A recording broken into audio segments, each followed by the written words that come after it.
A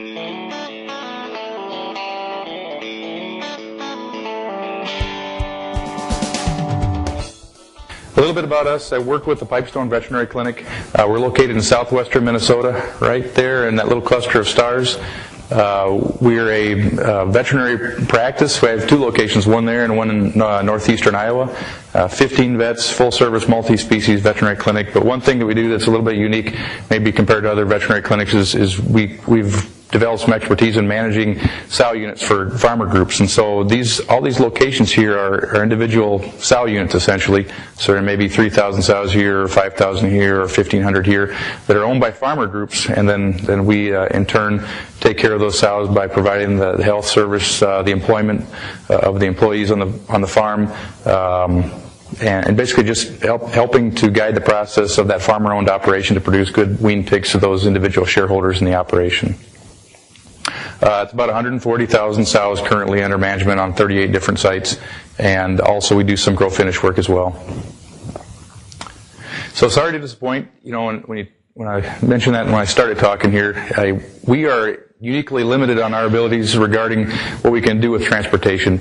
As I mentioned, we're a vet clinic, but we work with farmer groups, and the farmer groups, every individual farmer may own a share in a sow unit, and that share in the sow unit dictates that every 8 weeks or 6.5 weeks or 9 weeks, I, the farmer, get my pigs from that sow unit, and so, when it's my turn, I get those pigs, versus maybe some larger integrated operations that can say, hey, no, we're going to shove 10,000 pigs over here and do this and that. As a farmer, owner of a shareholder-owned sow unit, I live pretty close to my barn, and I need my pigs. And so you're kind of limited on what you're able to do with moving pigs in our setting. As I mentioned, everyone takes their lumps.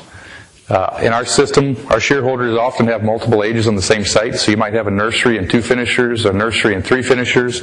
That's a very common setup. We do have several wean-to-finish type setups in sites that'll take wean pigs in and then empty the site out completely before refilling again, but I would say most of ours have this as a common factor, this multi-age site setup. We do have some use of alternative sites if we have disease challenges, but mostly that's limited. I think the biggest focus for us is when we do have PRRS is just to get through it and then focus on how we're going to get it walked off the site, off those multiple ages as we go forward. It's been a painful November. I took this about a week ago. You're right in the thick of it right now, and it seems like a PRRS explosion happened about 3 weeks ago. And you guys have seen it, whether you're veterinarians or researchers. You got piles of pigs behind sows, and really crummy pigs being born in farrowing that die. I've been the vet for 2 farms in the last 3 weeks that have gone through moderate PRRS breaks, and moderate to severe. You show up, and over the course of a week and a half, you have almost 300 aborts, and the pre-wean mortality goes from a normal of 9 or 10% to about 50 to 60% for a week or two. It's devastating to the morale of the crew, their own pocketbook, and not least of all the shareholders' pocketbook because of the immense cost of this. So anyway, you always have painful reminders of why we're trying to control it as you go through these units, especially in a fall where you have a hard set of PRRS breaks. So how does transportation impact PRRS transmission? I thought it'd be good just to cover the basics. I don't know how many vets I'm talking to in here that do regular swine work versus researchers. And so if I'm talking below what you're kind of aware of, I don't mean to, but I just wanted to kind of cover the basics of why transportation is more important today than it was in the past. So you got a traditional farm. Originally you had the sows. I wonder if I have laser here. Nope. Sorry, Bob. If you want to, then you press that. All right. But it's well. Okay. So I normally had the sow herd, the nursery, and the finisher all on the same site. Really all very intimate and close together. Now, I don't know what I'm going to do with this thing. I suppose I could just... Bob, I screwed up. Shelby, can you get rid of that? Thank you. So you got that nucleus site. And the only real movement is, except for a little bit of incoming breeding stock periodically, would be the final product going off the farm to some kind of a final market. And traditionally, you'd have those different sites, and they had their own, it was all the ages on one site, and probably had some disease on each of these sites, and that disease may have been different site to site because they weren't affecting each other, because they were a farrow to finish farm, and you might have had to go several miles before you found another one, but you weren't sending pigs all over the place, and really, relatively, the numbers on each farm of animals was pretty small. So I would kind of characterize that as a regional segregation and containment of a micro-endemic diseases where, I had swine dysentery, but maybe the next guy didn't, but it didn't matter too much because he wasn't taking my pigs and I wasn't getting very close to him at all. Now we've evolved the industry over the last 20 years or so into what we see here, which is multi-site production, larger units, a lot more sophisticated. And so instead of having this original cluster of animal ages on the same site, you end up with the split out of having a sow unit, and then the grow out being either nurseries, finishers, wean to finish barn, but somewhere not on that site where the pigs are growing out. And so that was a distinct difference. And the result of that was, and we all saw it if we were going through these changes, was that as we split up the different ages not being on the same site, disease cleaned up dramatically. We were able to get rid of a lot of those old endemic diseases that exist on fair to finish farms. And as the industry evolved and grew, we ended up with this, which is, I put a sow unit here and I ship pigs 10 miles this way, and you put a sow unit here and you ship pigs 10 miles over here. And so you had a lot more of this crisscross that occurred that was never there before. And so when you got that kind of a setting, these individual little clouds of contamination that were around a fair to finish farm, now you're butting up against everybody with about 5 times as many animals as you had before. So now, with all this movement, your most distant farm becomes as close as a truck ride to your nearest neighbor if he was going to be a contract grower or an off-site location for that farmer that had the problem. And so you can imagine what happens there. You get an infected farm. The off-site locations become infected. They're close enough to other locations that they either infect other finishing sites, then maybe by fomites get dragged back to the sow unit, maybe through a trailer, or to the sow unit directly itself. And the cycle continues. And so now instead of a micro-endemic infection, you've got this kind of a macro-endemic infection. And I would characterize now, instead of individual pigs in a farm, you've got individual farms in a community of farms that are always kind of shedding stuff back to each other because of the crisscross that's going on. Some basic terminology, if you weren't aware just of types of animals that get moved between farms, you got breeder weaners, which are little gilts that a farm may buy that will grow up on that farm and become its replacement females.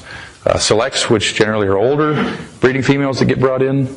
Cull sows, which are the sows that have ended their useful life on a farm and go to a final market. Weaners, little pigs that get weaned off of a sow unit, generally 15, 14 pounds, somewhere in there, that go to an off-site location. Feeder pigs are 50-pounders. Fats are your top hogs. They're going to be 250 to 270 pounds that are going to the final market. And then you've got lights, roasters, anything in the barn that is not going to make the final weight right and goes off to usually some kind of a secondary market. And then your culls, which are animals that are similar to the lights and roasters, but that don't make the final cut and end up going off to a secondary market. So you can see there's a lot of animals that get moved around, and they all have different destinations, and they've got different types of transportation involved.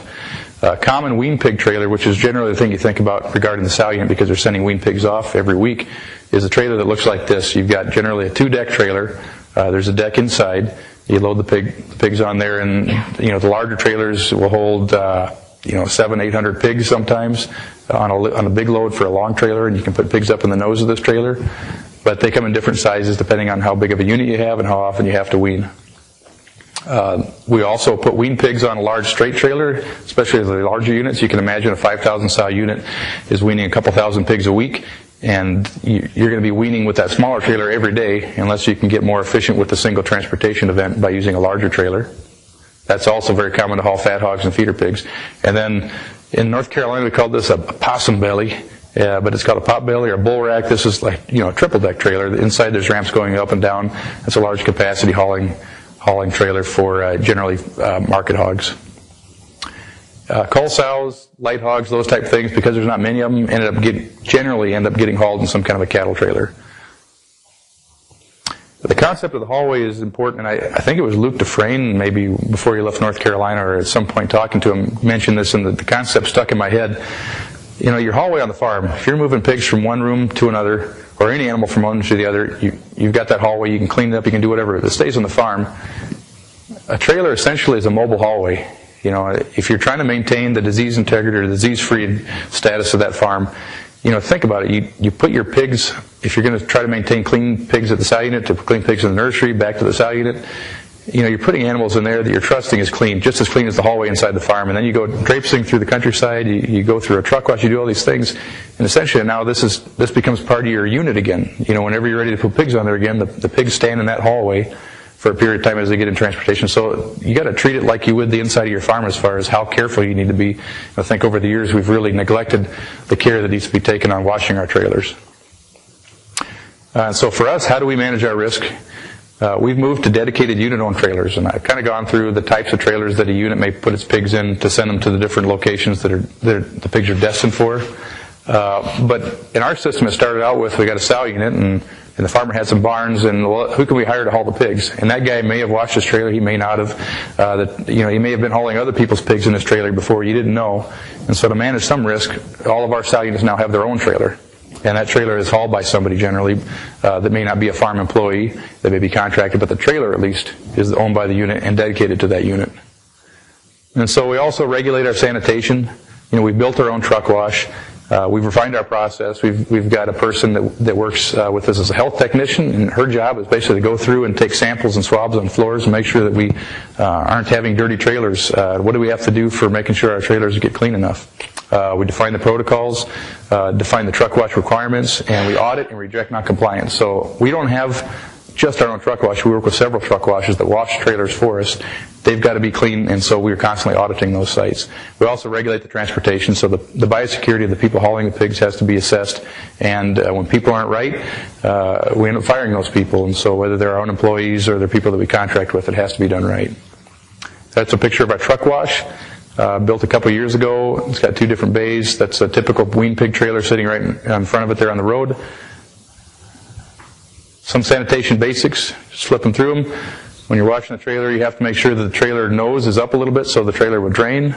These are floor mats from the driver's front of his truck that gets pulled off, washed, and disinfected. There's two sets of chemicals. You've got a detergent and you've got disinfectant. They're hooked up through hot feed lines that go to a pressure washer for misting down and washing. You've got brushes for brushing out your cab, leaf blower for blowing out the shavings that might be in the little corners in the trailer, and then the personal protective gear of the driver, not for their protection but for the pig's health protection. You've got disposable coveralls and plastic boots. So there's a big and involved process in trying to keep things clean as far as transportation goes. And like I said, we deal with a lot of contract haulers that are driving these or pulling these unit-owned trailers around, and there's a long list right here that you'd say, gosh, there's a lot of people to keep track of. And so if you're trying to keep compliance in check on a list of guys that are all over the countryside that you hope are doing it right, you better be organized with it. And so that's what we've had to do in the form of having standard operating procedures that we define and train on for those contract haulers, as well as inspection audits that if they fail, then we know about it first. And the second thing is that important enough that we need to find a new hauler, or can action be corrected? Also, we got some teeth just in the process of washing trucks. At our truck wash, if our haulers come in and wash there and they don't do it well, and they leave it dirty, it's $100. And so there's a lot of things we try to do to enforce good compliance. We also let our trailers dry in an indoor area during the wintertime so that we don't get frozen water. So the interesting thing, I guess, that I like to talk about is how these pigs move. And this is some work that I did when I was a PhD student. That's one county called Stevens County, Minnesota. There's Rice County. And I documented where those pigs moved. And those are non-market movements, so they aren't going to a final slaughter plant. Those are all either customers of gilts, or they are people taking wean pigs or feeder pigs from these counties. And so you can see there's a ton of movement out of these small regions. It isn't very contained. There's a lot of outward movement. These are pigs coming into those counties. So it's not just sending out, it's coming in. This is state-to-state movement from 2006. Every state is sending. You had a really good stat, Jeff, about just pigs moving all over the world, but within the U.S., you've got quite a bit of movement. Every state is sending pigs to another state, and not as market loads. These are pigs to be grown either as gilts or young pigs that are going to be grown to full market weight. Now, in our little landscape, that's Pipestone County, standard Minnesota county size, whatever that is, 30 miles by 40 miles. And a little bit of Rock County, that little dip down there. And that's the group we've decided to start working with. We have about 123 farms. And just looking at the flows within that farm, or within that county, we've got 2 sow units there that produce pigs that end up down in the southeastern part of the county, mostly. Then you've got a unit there on the west side that produces pigs that go to shareholders in those locations. And this is going on every week, multiple loads going to these locations. You got a unit there that ends up feeding pigs down into that area, as well as other locations outside the county. But within the county, it feeds those pigs. Flow number 4, 3 sow units at the bottom of the county that end up feeding pigs into these locations that are really over a large portion of the county. And those pigs are generally commingled. So there's a lot of pigs going back and forth. And if you overlay all these things, it's pretty obvious there's a ton of crisscross, which is frustrating because you think, gosh, we're crisscrossing all over ourselves. And so we've got the same scenario that I showed the cartoon of. The good thing is that this little scenario here is remarkably self-contained in that there aren't a lot of outside pigs coming in. Pretty much everything in this picture comes from a sow unit within the picture itself. It's just that there's so much overlap and crisscross that one unit being infected all of a sudden has a huge chance for infecting a neighbor by the route that I described earlier. And so here's a couple case examples. And with good use of ORF5 sequencing, we can really get good definition on, okay, this was the same virus. I got infected from my neighbor, I didn't, or was this distant or close enough to be the same virus? And so that information is really good because then you can start laying up these scenarios where we know we brought some pigs from far outside the county up to a unit there. That unit then broke 2 of its neighbors. That was several years ago, and we matched that up with the genetic sequencing. We got pigs that came from far outside the county to that location several years ago. That broke its neighbor right there. You've got several units down here, nurseries and sow units, that ended up sending pigs up into that area, that in turn broke that farm. And this is all matched up by the genetic analysis. That farm then in turn sent pigs over here. That site in turn broke its neighbors to the south and to the north. Now, the one to the north is just a finishing site and was emptied out. The one to the south is a small fair-to-finish guy who's still struggling with cleaning it up. Same units down there end up placing pigs a little bit further north. We knew the exact virus identity of that one about 3 weeks before it ended up breaking its neighbor to the west. And I could even tell you the exact day when the east to west winds and the overcast conditions were right where it blew to them 4 miles. Those same sets of units put pigs up there about a year prior. And they also broke the unit that was sandwiched in between them, matched up by genetics. So you can document the stuff using these tools pretty easily with a little bit of effort, and it's just interesting. You kind of lay it up again and again and again, and you see exactly how this thing is bouncing around by moving pigs, infecting a neighbor. They get infected, they move pigs, they infect the neighbor. So for us, as far as any interventions, this is a map of our county, and the only thing we have taken any kind of proactive action on is, okay, we're monitoring aggressively. And then case-by-case actions, trying to figure out what to do to keep the PRRS out and the non-PRRS in. And that generally involves, outside of the testing, some kind of action to move animals out. If we decide that we can make a difference by getting some infected animals off that site and replacing them with clean animals, we have. Additionally, we're considering options where these shareholders who own their pigs are going to get into some scenarios where they're going to trade pigs with somebody, as long as they can get clean pigs in an effort to walk PRRS off of their sites if it's been multiple ages. Now, one more recent case, and I'm done, is a unit that I work with right here, a sow unit, was about 2.5 miles north of a finishing site. That finishing site became sick middle of September. A few weeks after they were sick, the sow unit became sick, and it may be by airborne transmission, or it might be that they spread their manure directly in front of the sow unit through some previous agreement to put their manure on this land. So I don't know what the case was, but the genetics matched up the viruses identically, and you think, okay, well, that's aerosol transmission or some kind of a fomite or area spread transmission.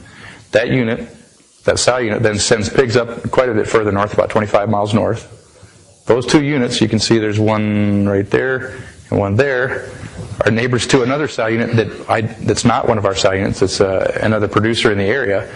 And I talked with this veterinarian. We were both aware that, there are infected pigs here now from this initial sow unit break. And as of just a week ago, this unit in turn is breaking with the virus that I'm sure will match up exactly. So you can see this exact pattern happen again and again, where you move pigs, they infect a neighbor.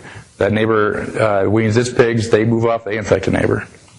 That unit that I just talked about that I work with is right here. Besides the pigs that it sends just north of them 20 miles, they also send pigs, quite a bit west and quite a bit further west. I mean, almost right into Pipestone County.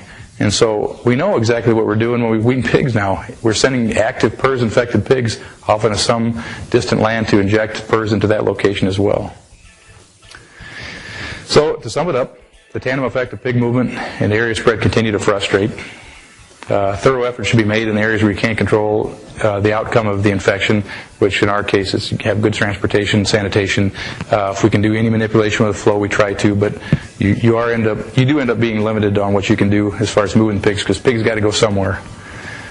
The molecular diagnostic tools are very good for helping us understand, where PRRS comes from. At least on the end, you know what's going on.